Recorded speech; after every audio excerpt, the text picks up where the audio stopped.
I would like to welcome everybody to our violence prevention webinar. It is July 8th, 2014, and we will be talking about violence prevention for our Summer Youth Employment Program 2014. Today we have several guest speakers, and I would like to welcome them to the call. We have John Heiderscheit of School District U46. It's the number 2 size school district in the state of Illinois. He is the coordinator of safety and security. He is a speaker and trainer on school safety, security, and emergency management, and he's a certified instructor for the Crisis Prevention Institute. Welcome, John. Hi, welcome. Thank you. We also have Dr. Kimberly Schellenraj. She is the Domestic Violence Program Coordinator at the Community Crisis Center, as well as an adjunct psychology professor at a local community college. Welcome, Kim. Hi. We also have Eddie Bocanegra, who is the co-executive director of Youth Safety and Violence Prevention Program at the YMCA of Chicago, and Meg Helder, who is the Director of Program Operations with the YMCA of Chicago. So welcome to Meg and Eddie. Thank you, guys. And Eddie is probably just walking through our front door right now. I'll let you all know as soon as he makes it in. Okay, great. Thank you very much. Today, what we're going to cover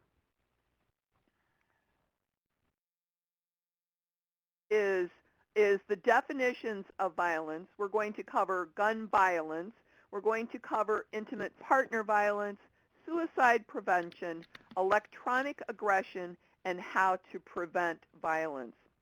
So first and foremost, we need to find out what is violence.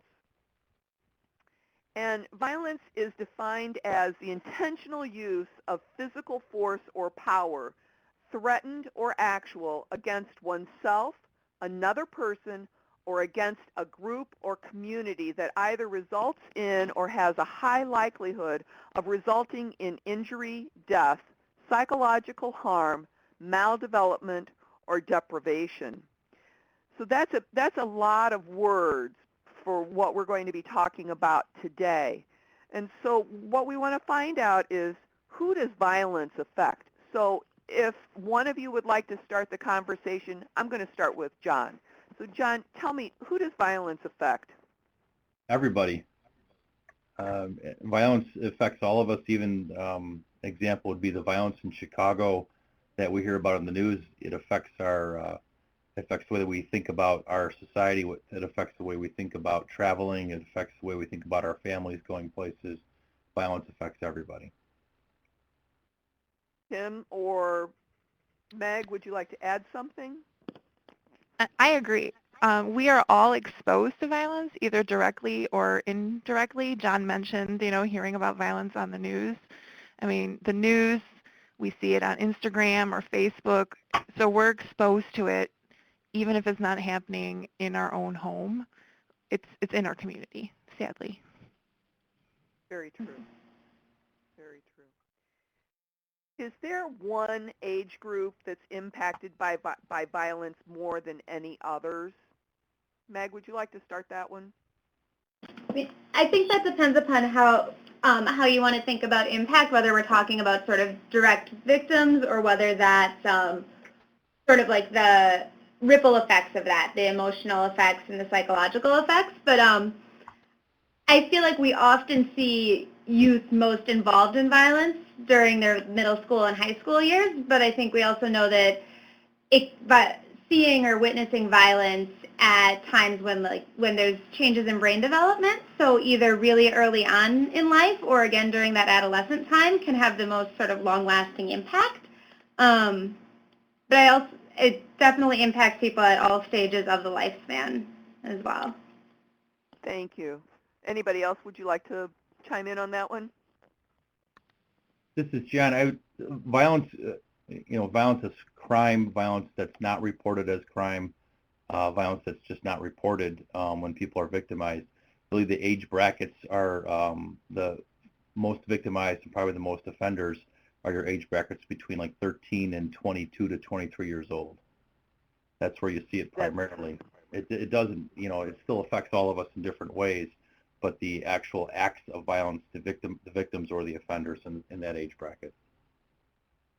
What are some of the other impacts of violence on individuals, families, communities, or society? Kim? A lot of them, the impact or the result is that they tend to lose themselves or a part of themselves by the act of violence. I mean, it's a very personal thing that happens to them, whatever violent act that they have been the victim of, and so they lose that, and if intervention doesn't happen, they can spiral downward. I'm not sure if that answered your question. I think it does. One of the things that I would like to do is talk about the 3 words that are on the screen. Self-directed is just that. You are being violent against yourself. Interpersonal means that it's one person against another, and then the collective means that it might be a group. So if there's gang violence or if there is political violence, those are the sorts of things that are referenced by collective. Let's move on to the next slide and talk about who is violent. What are some of the other names that we can get for violence, for somebody who's being violent? And from the slide, we've got our first clue. A word I use a lot is abuser or perpetrator. And that was Kim saying that. That was me. Yes, sorry. I think also one of the things, often people who are being violent are previous victims of violence, and it's part of sort of their experience of how to interact with the world and how to interact with other people that they then may become violent, or they may be so hurt that they don't know other ways of responding. So who can be a bully or be violent? John?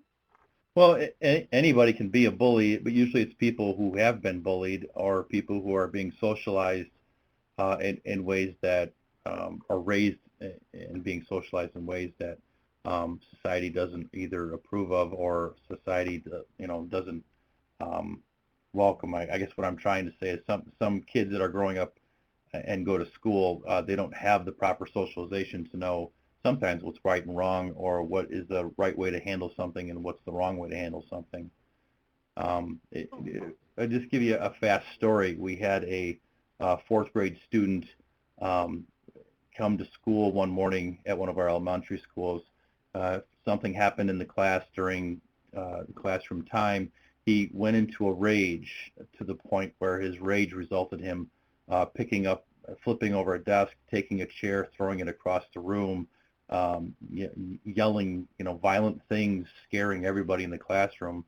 The teacher called for the principal. The principal came up, and the principal asked a question of, hey, what's happening? And not what's wrong with you, but what's happening. And then the student was able to tell the principal that his brother, or his cousin, I'm sorry, had been killed over the weekend, shot 14 times in gang violence in the back. And he was killed, and it was a cousin that it meant a lot to this young man, and he just came back from the funeral the day before. So when he's coming to class with what I would call trauma, some severe trauma that nobody knew about, and something occurred that relived this trauma for him. And some of society's typical responses would have been to call the police on this kid. And hey, he's being violent in the classroom. Well, his violence is a result of something else. His escalation was related to something that really traumatized him and caused a lot of pain. We see that a lot. Sometimes you just have to ask the question. Yep. Well, not only ask the question, but ask it the right way. Correct. People who else who was going to say something there? Oh, this is Kim. I was going to say that we see that a lot in children who grow up witnessing domestic violence, is that they often take the violence that they witness at home and to the school environment, where they then, because of the lack of power that they have at home, they, get it over a child or a peer that they, that they feel that they have more power over. So same kind of thing there.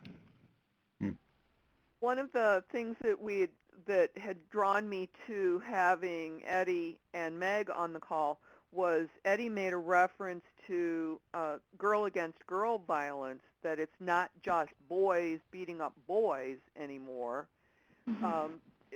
Hopefully Eddie's on the call, but if he's not, Meg, could you address that?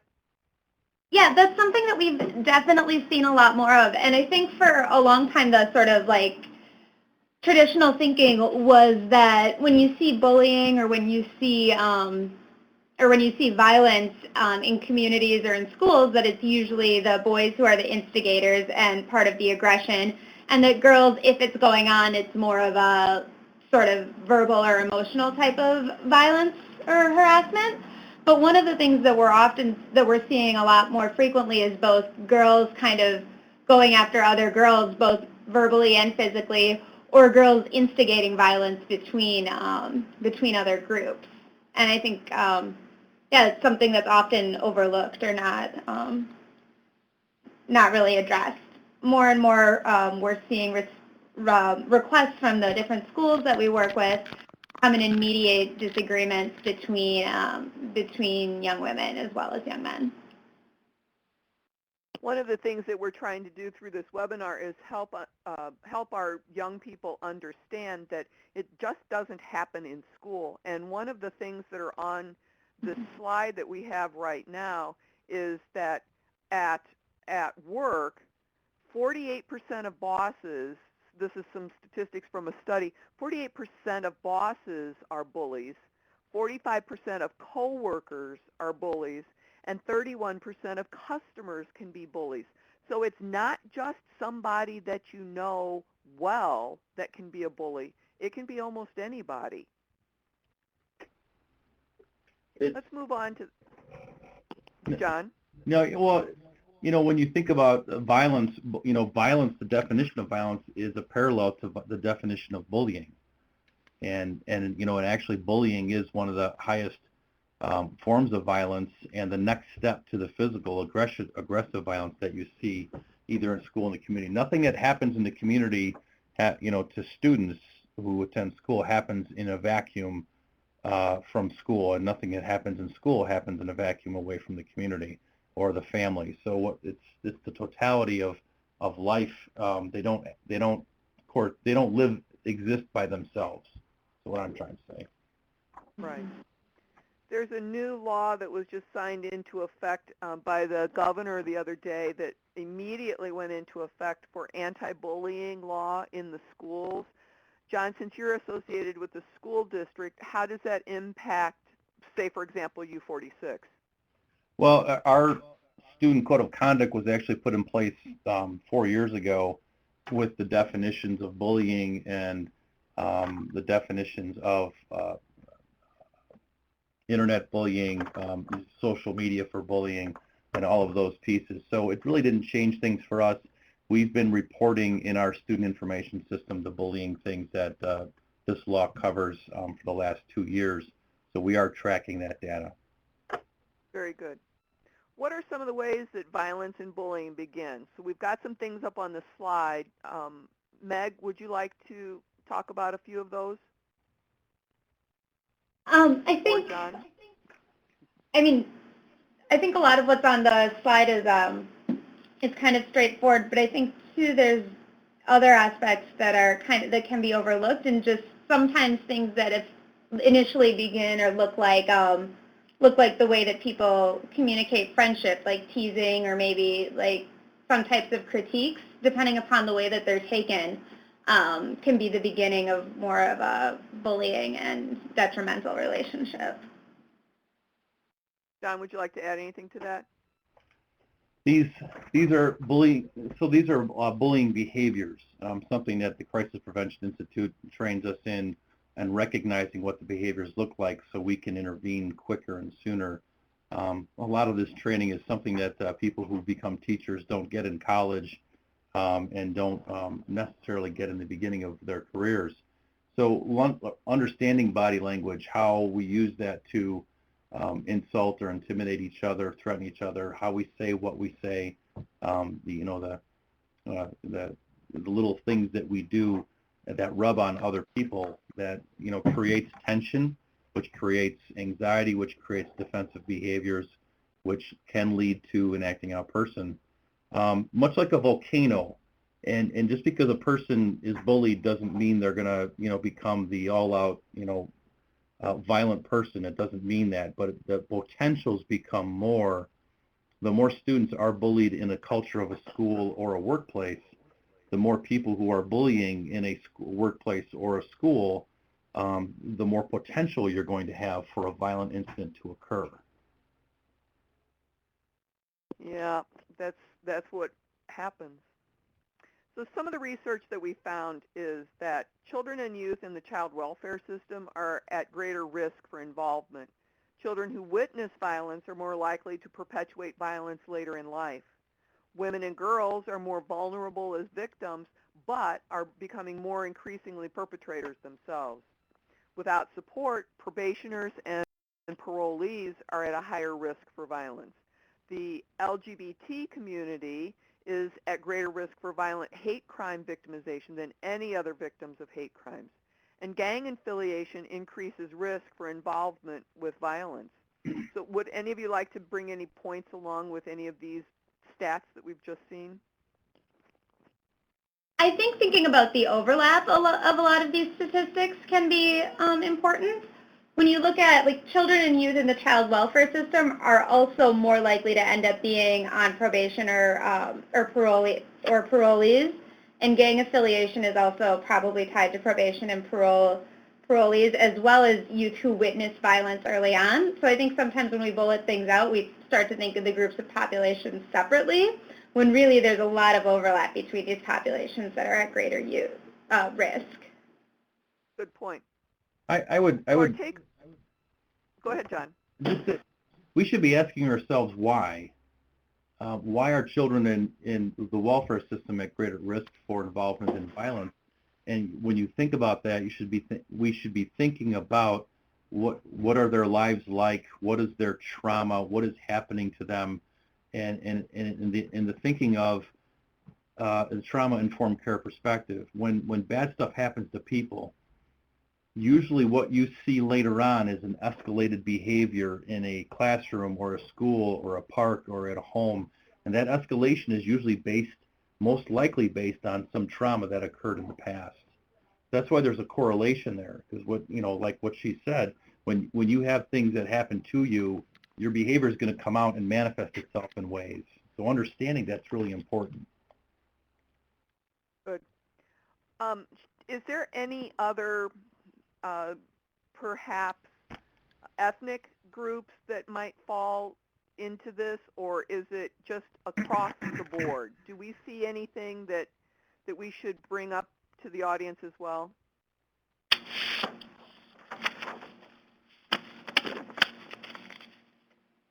I'll go. Hello?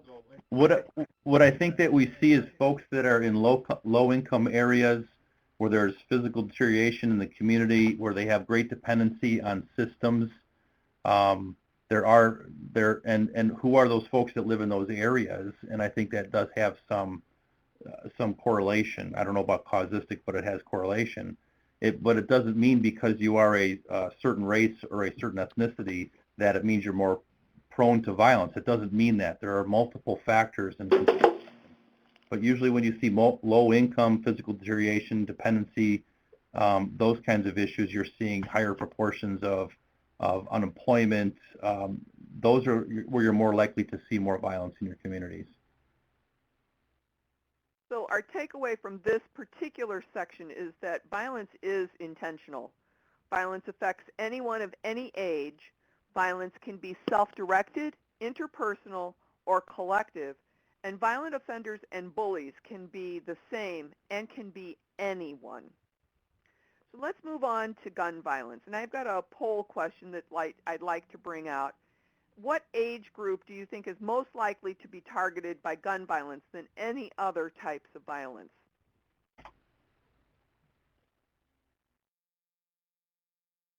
I don't know if somebody else wanted to step in, but I think you're at the age brackets of 13 to 22. Probably a higher concentration of 16 to 17 to 18-year-olds in gun violence. Good. You just gave them all the answer. Oh, I wasn't supposed to talk. I'm sorry.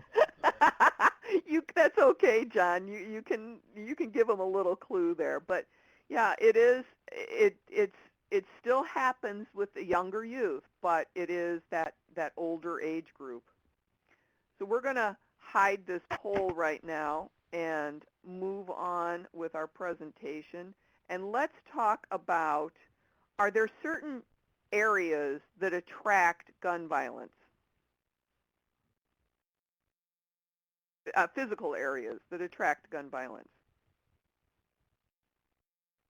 And you're talking about the community? Yes. Okay. I think it's your lower, it could be anywhere. Guns, I mean, we've had guns in our society since the beginning, and there were studies back in the 70s that there was over 50% of homes had guns in them. So guns are everywhere.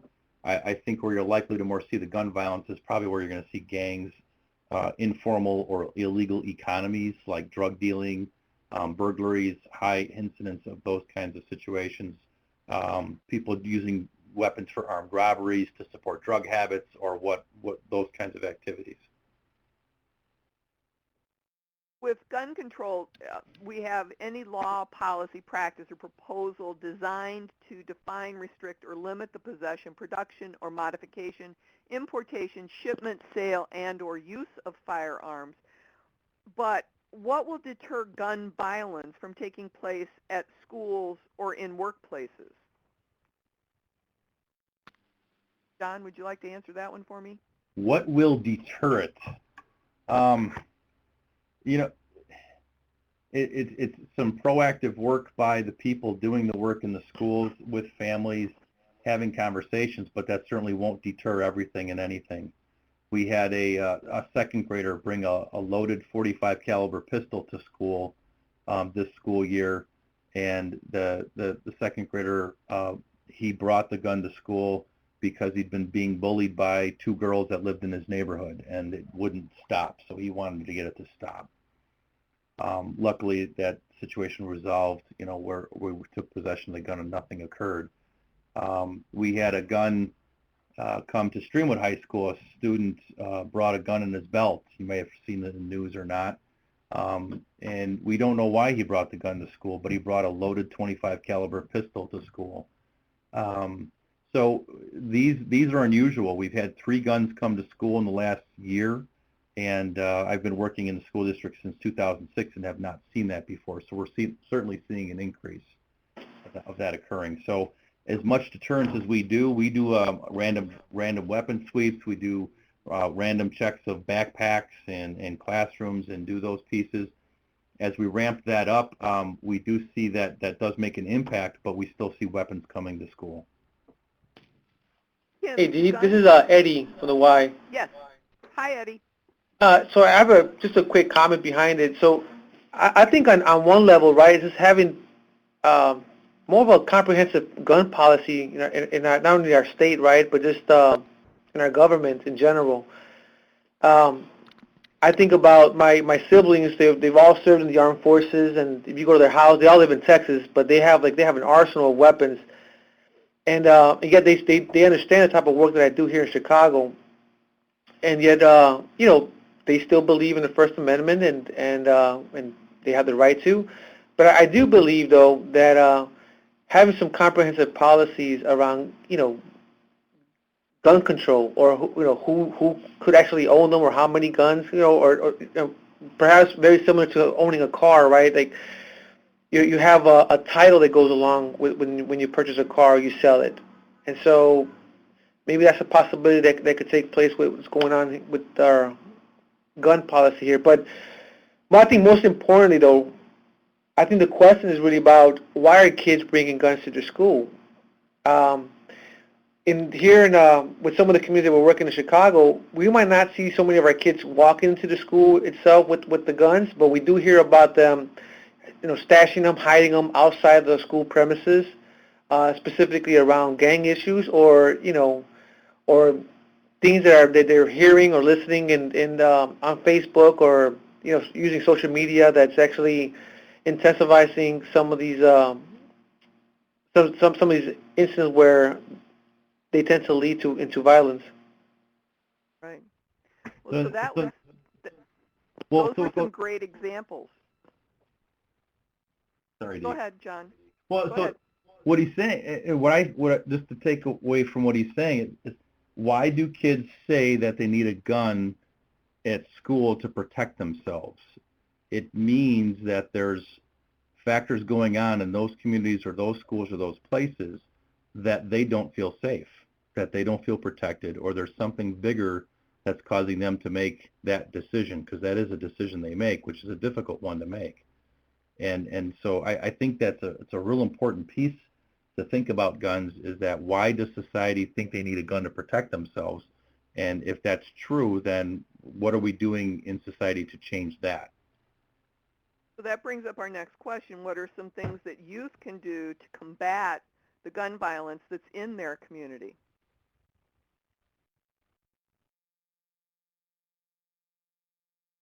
Eddie? But that's a $1 million question, right? It's like, what are the root causes of violence? And I mean, it's hard to answer, or it's hard to kind of have. Well, first of all, like, it's difficult in the sense that when you try to understand why youth or adults are carrying guns, and whether it's to protect themselves or if they're trying to harm someone because of certain needs they might have, the question to me is, why is it that poor communities continue to see more violence as opposed to more affluent communities? And so for me, it's also, again, it's an issue of policy, right? Why is it that people that are coming back home from prison and they're moving back into Chicago, they continue to move into these 7 communities or 7 zip codes in Chicago? And why is it that things haven't changed for them?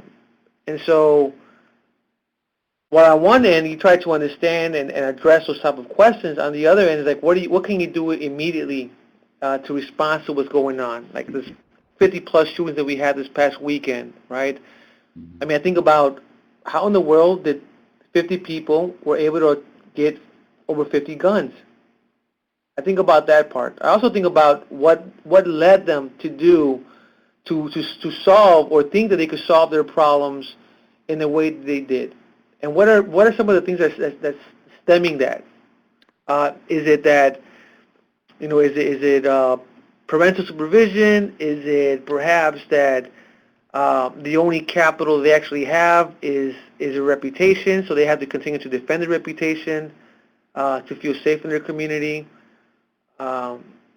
It's really difficult to say, because for some kids, we're able to build a relationship and a rapport and then get them involved in some positive activities or connecting them to positive caring adults. But that's not the case for every youth that comes across our doors or that we encounter in the street, to be quite honest. Right. So can I go next? Sorry. Yes. My message to those who are listening in this youth empowerment program, I believe that the bystander effect in bullying is a significant thing that we're not promoting well as adults. And the bystander effect is helping kids know that this is a safe place to tattletale, because here at the school, if you will, we're going to help the person who's not doing the right thing. Instead of just have a culture at school that's about punishment and out-of-school suspensions and, hey, he's doing the wrong thing, so get him out of here. We have to change that in our communities and in our societies to be, school is a place to learn. So if we can help kids know that they can have a safe bystander effect, don't just be a watcher when you see bullying occur. Do something about it. When you go in the workplace, don't just be a bystander that watches, a fellow employee, beat up verbally on another employee. Do something about it. Say something. Stand up for each other. And if the managements of those, like a principal or a teacher or a boss at a workplace, promote cultures in these places that promote that type of activity, that we're out here to help change behavior, not just punish and be punitive, that's really where where we're trying to focus our work here at our schools in U46. Right. Thank you. And I'd say the second that I agree with all of that, and then I think another important layer is, in addition to schools, creating other safe spaces for youth, because the more often they feel like they're in a place where they can talk about whether it's fears or victimization or even or the impact of sort of things that they've done and that it's had on them, the more often that youth are in safe spaces, hopefully the less frequently they'll feel a need to be carrying guns with them and other things to protect themselves.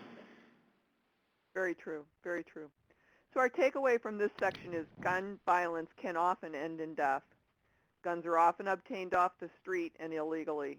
And gun violence affects all of us in our communities. It's not just the one who's being shot or doing the shooting. It affects everybody. Let's move on to our next section. I'm going to pull up a poll question. Where do you see intimate partner violence portrayed?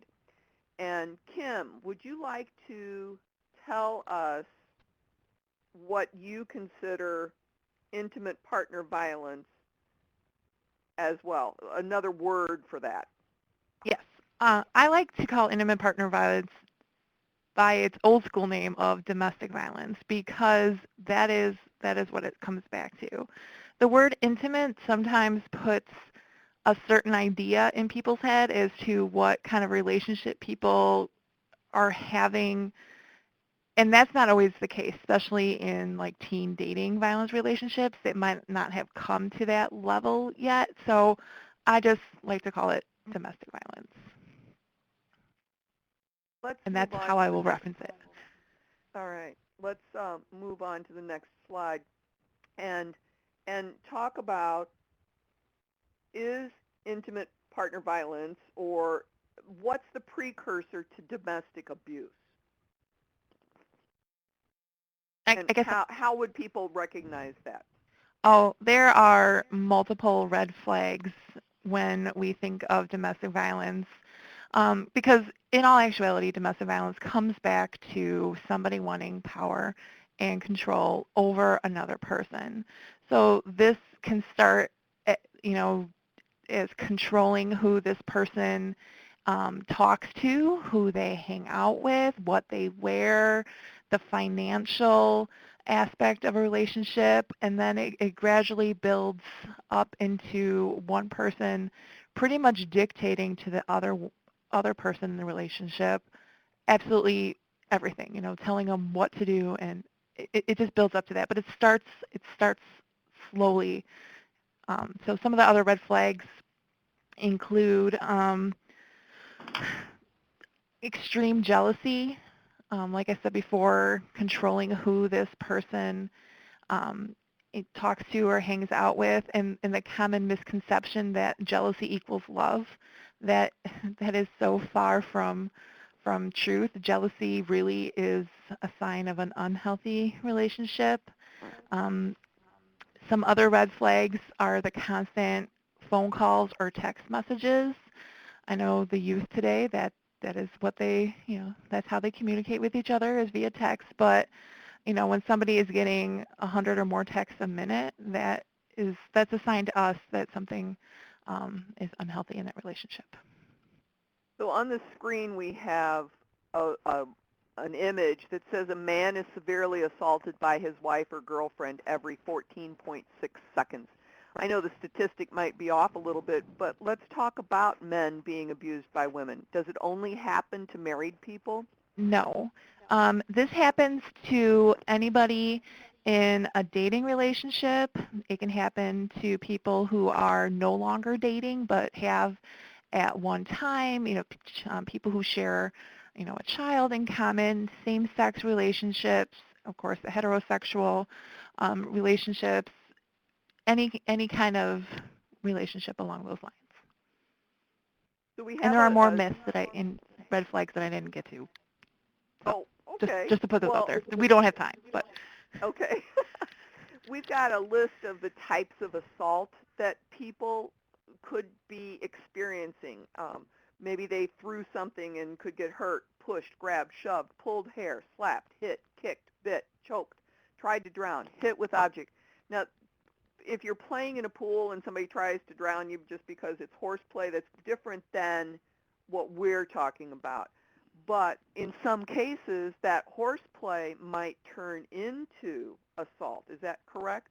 Correct. With assaults, what we have found is that they tend to start out with small things. You know, I'm going to just kind of push my shoulder into this person. Do I get away with it? Okay. And then they kind of up it, like bullies tend to do. You know, what can I get away with? So you start small and build up. And the thing with domestic violence is it's intentional. That, you know, the horseplay in the pool, you know, that's an accident.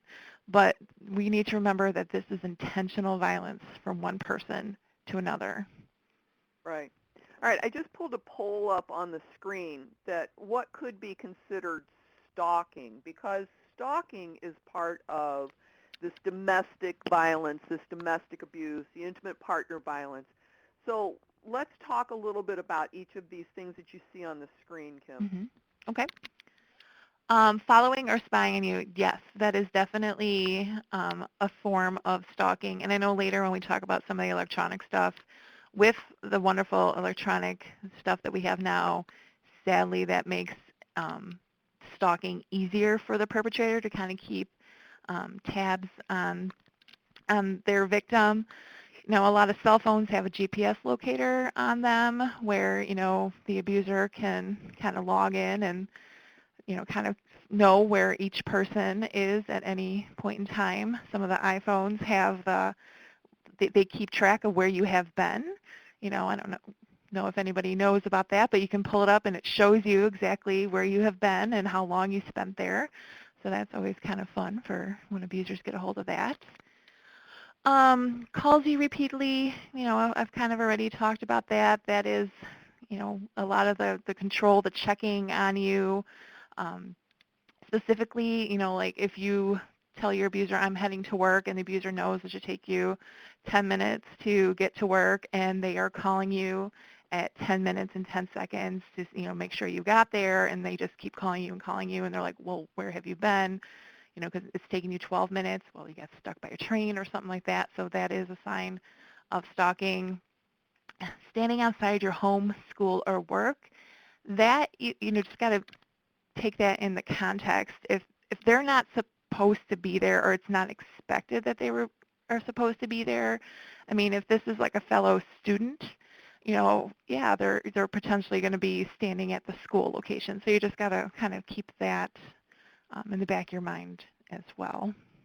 But the other cue on this is if more than one of these things is happening, you can pretty much guarantee that it's stalking.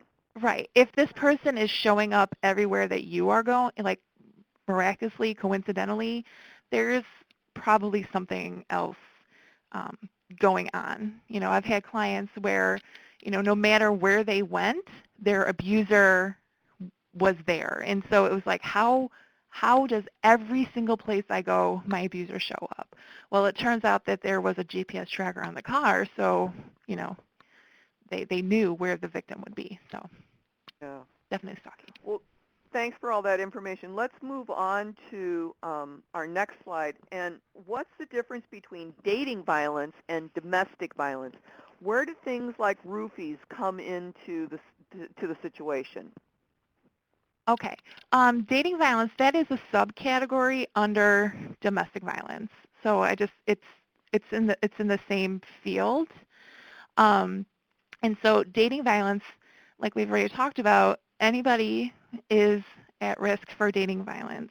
You know, statistics tell us that, you know, 1 in 4 teenagers are the victim of dating violence. So just think about a classroom of 30 students. If my math serves me correctly, there should, you know, 7, you know, somebody help me out if my math is wrong, 7 and, you know, a half students will have been the victim of dating violence in just that one classroom. So anybody is at risk. 25%? 25%? No, 7, you know, out of a classroom of 30. Does that work out to be 25%? Yeah, Yeah, real I guess. close. 1 in 4, yeah, 1 in 4, 25%. All right. It's late in the day. My brain is a little a little done. So it's happening to the students, to the youth that we interact with. Definitely it is something to talk to them about. What you see on your screen is the power and control wheel. Like I mentioned earlier, the underlying dynamic of domestic violence is power and control because the perpetrator wants to kind of, again, have absolute dominance over their victim, and that's just the different spokes that in a teen relationship, how those different things are manipulated by the abuser. And can this go into adulthood? It's not just teens? Correct. This is the teen-specific power and control wheel. There is one for adults as well. And then we've got this cycle of violence. Tell me a little bit about that. We do. All right. The cycle of violence. This is something else that we see in domestic violence relationships, where when people get into a relationship, that is what we call, what you have up there is the sorry phase.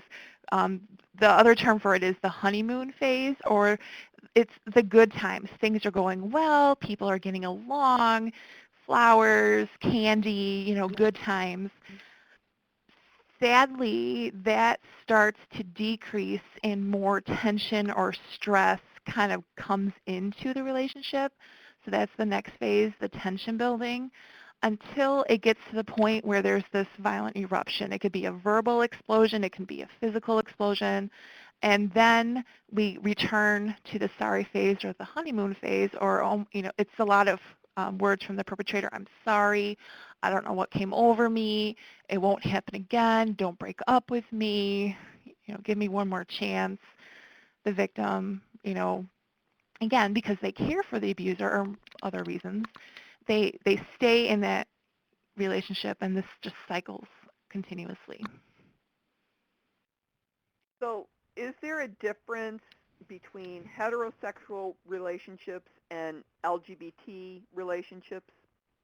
What we see is that, first of all, domestic violence is heavily underreported anyway, and in the LGBTQ community, it is even more underreported due to social stigma, due to maybe the victim has not yet come out or revealed their sexual orientation, and they know if they make a report that it's going to come out.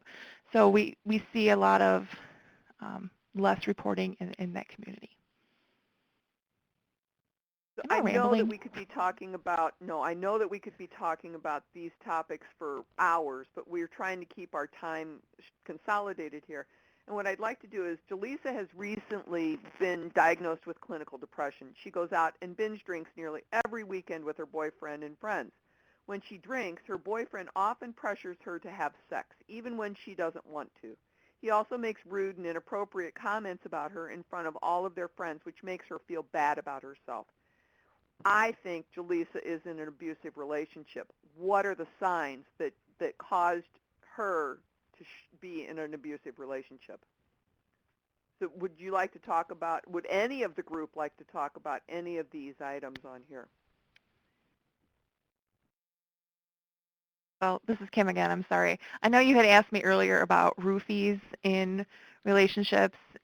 There's often, especially in the teen dating relationships, it's been my experience that there is a lot of this, sexual coercion, this, forced sexual contact prior to when the victim is comfortable with it. And again, this happens with both female and male victims and female and male perpetrators. So if there's that pressure right there, that's a sign that this relationship it has some domestic violence going on. All right. Which we kind of see in here. Well, you're also talking about the use of substances on a regular basis. So she's medicating herself with other stuff that doesn't help her with her clinical depression and her overuse of, and there's a reason for all of that too that's underlining behind all of this, and then her boyfriend putting pressure to have sex and all those kinds of things, right? That's definitely an abusive relationship. So I think that, yes, this is definitely an abusive relationship, and yes, there's some underlying causes to all of those things. Our next scenario is Ryan suffers from severe anxiety, but he's learned to cope with the symptoms in his teen years. He recently came out to his friends and family. He's not had a close relationship with another boy before, but decided to go on a date with another boy. Paul expressed interest in the relationship. He quickly realized that the relationship would not work between he and Paul, and he tried to end things. But since then, Paul has not stopped calling, texting, and seems to track his every movement on social media. He asks Paul to lay off, but this only makes him pursue Ryan even more. What is Paul doing? And you can answer this poll question here. And this is a good example of what we were talking about earlier is I'm surprised that Paul didn't stick a GPS on Ryan's car.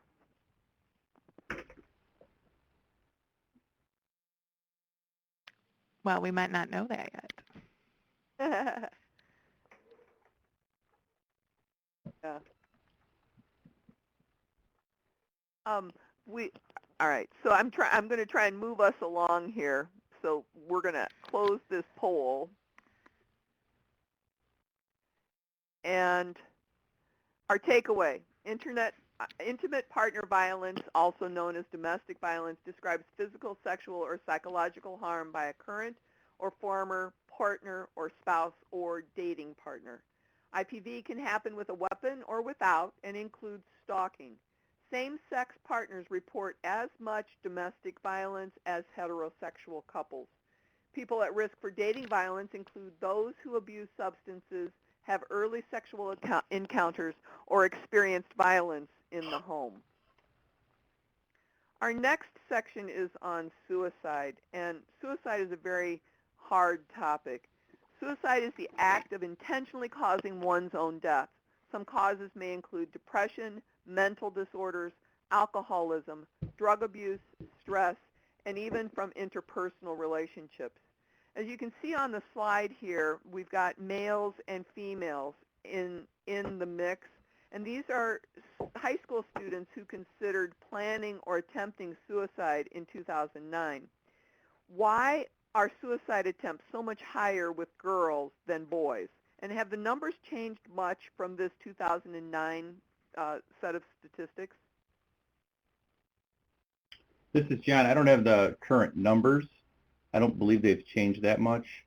The whys on the attempts is usually the weapon of choice, and the method in which to attempt the suicide. Boys tend to gravitate to more violent hangings or using weapons that don't have a way to turn or way to stop. Girls tend to choose different methods. So the attempts are higher where the boys end up succeeding, usually. So the impact of suicide is that it's significantly higher between 18 and 29-year-olds than those over the age of 30.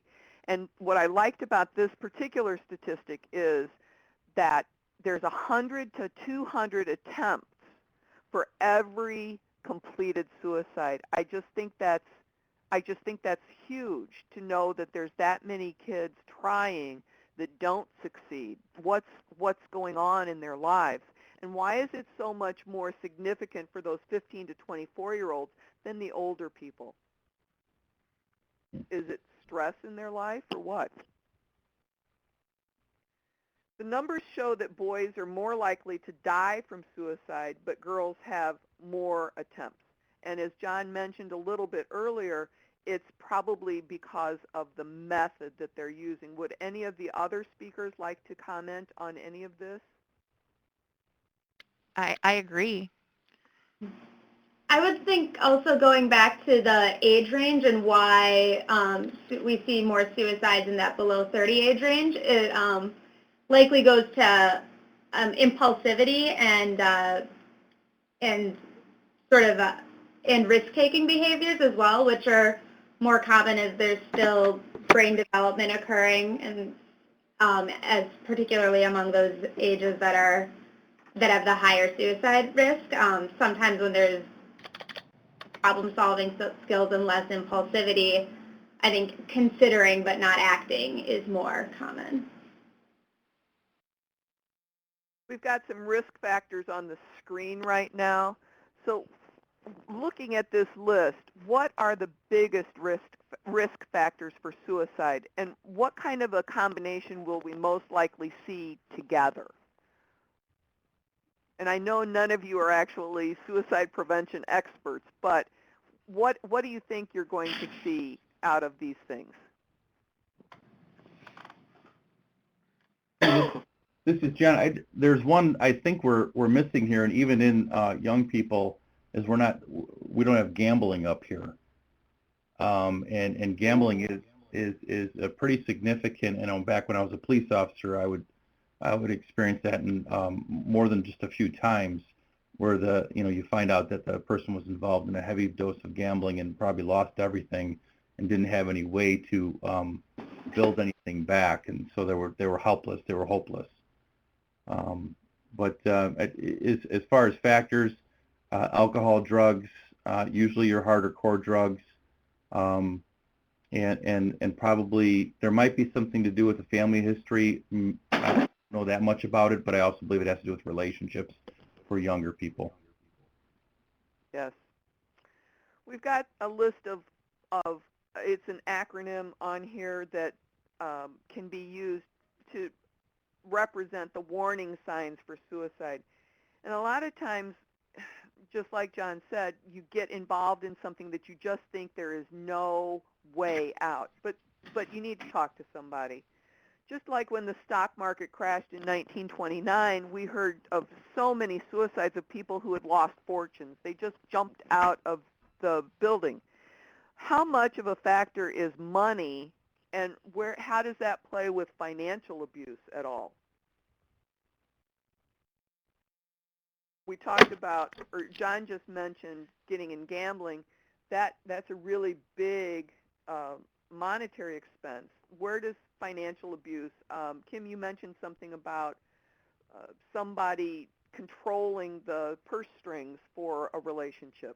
Mm-hmm. And we, in our experience, there are two huge things that cause kind of fights or disagreements in a relationship, and one of them is money, and the other one often is children. So money definitely, we need, in our society, it's a huge factor. So when one person has the control over that and the other person has to, constantly being like, can I have, $20 so I can go buy a gallon of milk and some diapers, I mean, that often it adds more stress to the relationship, because the one person, if they're in a relationship, and especially if they're married, that's shared income.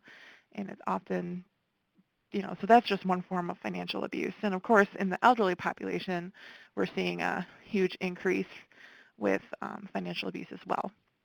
But again, that might be a topic for another day. Yes. Suicide is fatal. If you survive an attempt, you could suffer serious injuries. There's 100 to 200 attempts for every actual suicide. Boys are more likely to die from suicide than girls. And remember, our language here is path warm for warning signs. Let's move on to electronic aggression. I want to bring up two polls right now, and we're going to ask you to answer. What are some additional warning signs for suicide? We didn't answer that one earlier, so if you answer that one really quickly for me.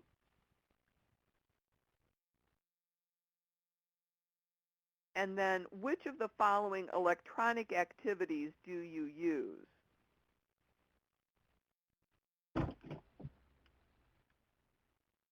Well, for the additional warning signs, I don't see it up there or on the previous slide, but just giving away of like the cherished or prized items, that is something, if somebody has this huge baseball card collection that, they don't even let anybody look at, and all of a sudden they're like giving it away to somebody, that should raise definitely a red flag. Yes. Very true. And I'm going to hide that poll so that we can move on with our other one. Where have you seen negative or hurtful messages directed toward yourself or another person at any time?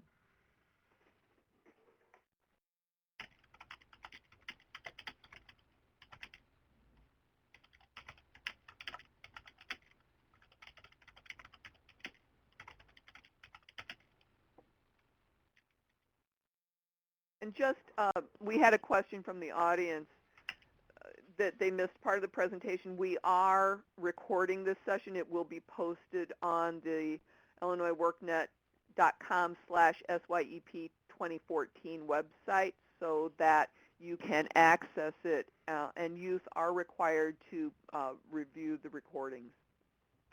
So let's move on with our presentation here. We're going to hide these two polls, and we're going to move on with electronic aggression, which in other cases we might call it something else. So who would like to answer the question about what is electronic aggression?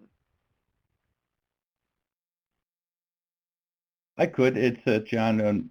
It's bullying. It's electronic aggression, are the things that we would normally say to each other face to face, but without the face to face, it tends to be meaner and uglier, or perceived as meaner and uglier, depending on how we read it or where our state of mind is when we read it or when we write it.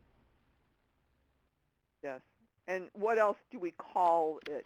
We call it cyberbullying, don't we?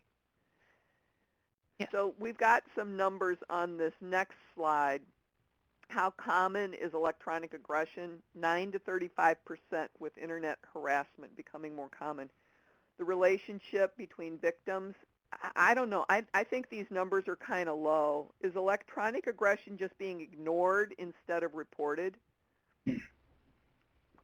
It's, well, think about it this way. What we don't understand, or I don't understand as adults, even with my own teen children, I think that, okay, if you're getting harassed on the phone or somebody's being mean to you or you're being ugly on, on your texting or whatever, I'll just take your phone away. But really that today's, for our use of cell phones or our use of that type of social media and mobile devices, it's people's lifeline. So I think kids are going to be less likely to tell anybody until it's, to the point where it's overwhelming them. Because they don't want to get their phone taken away. They don't want to have their connections interrupted, if you will, because it is their lifeline to their social interactions most of the time.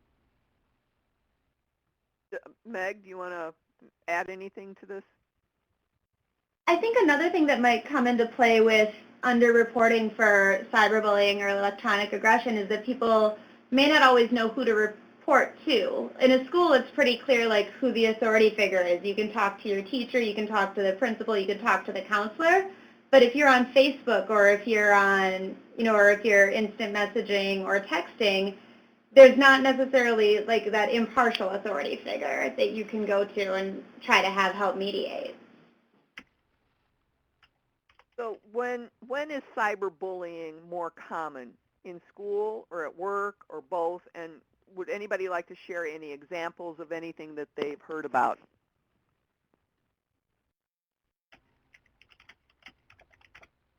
Kim, how does cyberbullying come into domestic violence?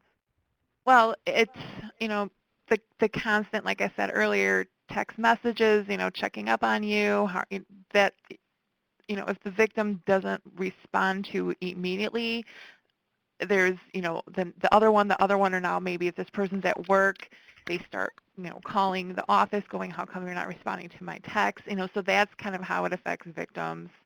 Or, even sometimes the abuser will go so far as to text other people to be like, so-and-so hasn't, responded to me, is everything okay? And so now more people are being involved in this, kind of abusive kind of scenario. And the thing that I've noticed with, electronic, cyberbullying is that back in my day, if somebody was being bullied at school, it ended at like 3 o'clock when school got out. Now that bullying is able to like continue to the victim when they're at home, when they're supposed to be safe. So that's kind of a difference. So now it's not just like an 8-hour span of time. It's, can be all the time. Does that make sense? Yeah, that's a good point. Is Eddie still on the call? Yeah, I'm here. Actually, some of the thoughts that I had wasn't so much about the bullying, even though obviously that's one of the major contributors behind it. But I was thinking about social media in the context of how it's being used to, sell narcotics, whether it's Instagram, whether it's tweeting or Facebook messaging, but also how gangs utilize that as a form of, it's another tool for recruitment in so many ways. So even for children, right, for parents who might have their children at home and they feel that they're safe, another way to get into that home, it's through that computer, through that screen, and that's just another way that gangs are recruiting individuals. It's also another way that bullying happens outside of the school context or outside of the neighborhood context. So those were my immediate thoughts that I had as you guys were talking. Well, thank you. What I'd like to share now is our takeaway for this section. Electronic aggression is also known as cyberbullying. It takes place on the internet and phones, in texts, emails, chats, YouTube, and social media. Sharing images or messages or saying something untruthful about someone to hurt them by email, phone, or on the internet is electronic aggression. It's something that needs to be controlled, and we need to help with that. Now what we'd like to do to end our session today is talk a little bit about how to prevent violence. So with our world, in some cases we need to learn some conflict resolution tactics to help you defend yourself against a bully or other acts of interpersonal violence.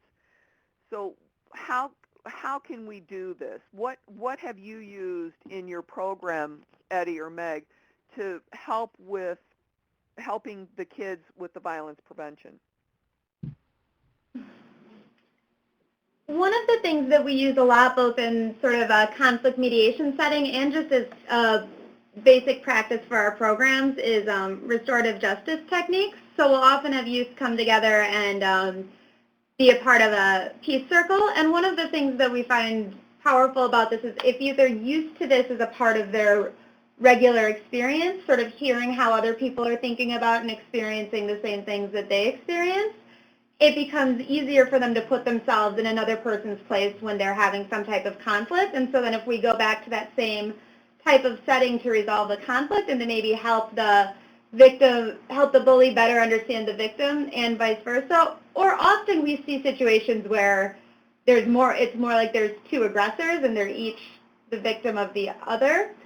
But I think having that sort of baseline understanding that our programs or the places that we're in are a space where it's safe to both express your emotions and your experiences, and then using that same method to process conflicts and to work through challenges can be really useful for our youth. So I guess in summary, we use a lot of the restorative justice techniques in trying to foster mutual understanding. Good. John, would you like to talk about this slide? You see something, say something. Exactly. That's what I would call the bystander effect. We can stand by and watch it happen, or we can inform those who can't help us, whether it's in school, in our homes, in the park, wherever in the community, or at our workplaces.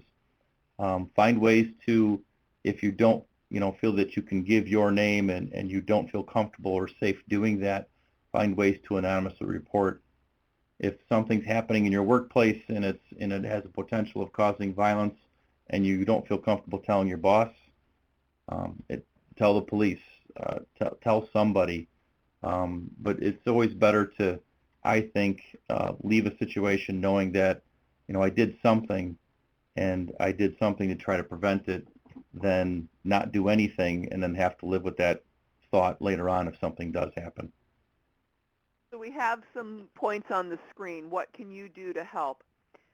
Help yourself if you're being victimized. The important factor here is if it will not impact your safety. In some situations with domestic abuse especially, you have to be aware that what you do can just inflame the situation, but in most cases you can just tell the person to stop. Seek help from a friend, surround yourself with friends, and or seek out an organization that can help you. So in the situation of domestic abuse, the crisis center from which Kim Shellen Raj was our guest speaker will be able to help somebody who is in a domestic abuse situation. Now, if you see someone being victimized, please don't laugh. Stay there and say something to the bully that may stop them if it will not impact your safety. And just like John said, call someone that can help you. Maybe it's the police. Maybe it's a supervisor. Maybe it's the principal. So that's, if Eddie or Meg or John would like to add any points to this, please let me know what you would like to say at this moment. I mean, my only 2 cents, in addition to what's been already added, is that for a lot of the youth that are probably listening to this, or who will be planning on listening to this, sometimes this notion that John, has pointed out several times about the snitching or the tricking, and sometimes when you're among your peers, that could be challenging, right? Because you're kind of fighting within a peer culture.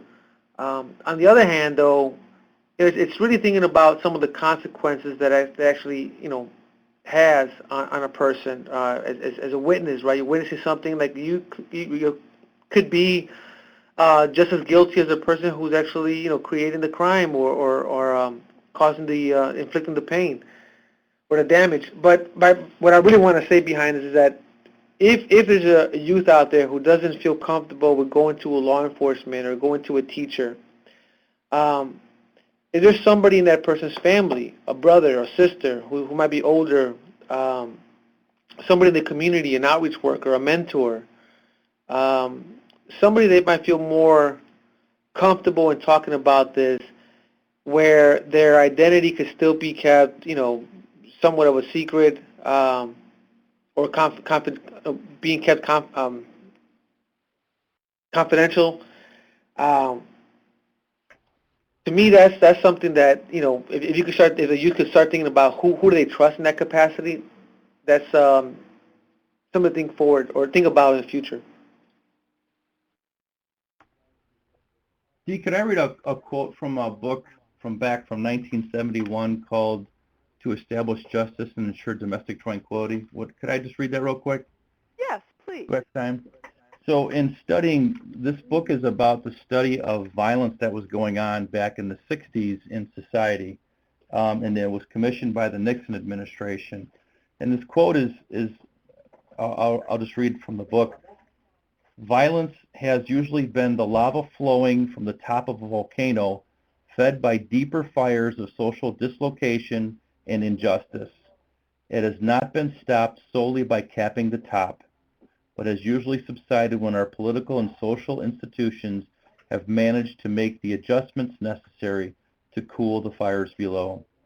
There's plenty of things we can do as a society, and this is no longer quoting, but I believe that we all have the ability to do something to keep the violence from exploding, and that's something that we can do is to be a friend, is to be a buddy, is not just be a bystander, but be a doer. Like you said in your slide, be the change we want to see. Right. So our takeaway from this whole section is recognize the signs of violence. And if you see something, say something. Today I'd like to thank our guest speakers. We had John Heiderscheit from School District U46, the Coordinator of Safety and Security. We had Kimberly Shellen Raj, the Domestic Violence Program Coordinator from the Community Crisis Center. We had Eddie Bocanegra and Meg Helder of the YMCA of Chicago. And I'd also like to thank Natasha, Chelsea, and Lacey, and our closed captioning specialist, Dodi, for helping us make this webinar successful. Please note that there is the presentation in the file pod below, as well as a word search handout that you can use as an activity for this program. please fill those out, have a little bit of fun with it, and I hope that you will be continuing the discussion in your local areas. Thank you for joining us today, and I appreciate your participation and attention.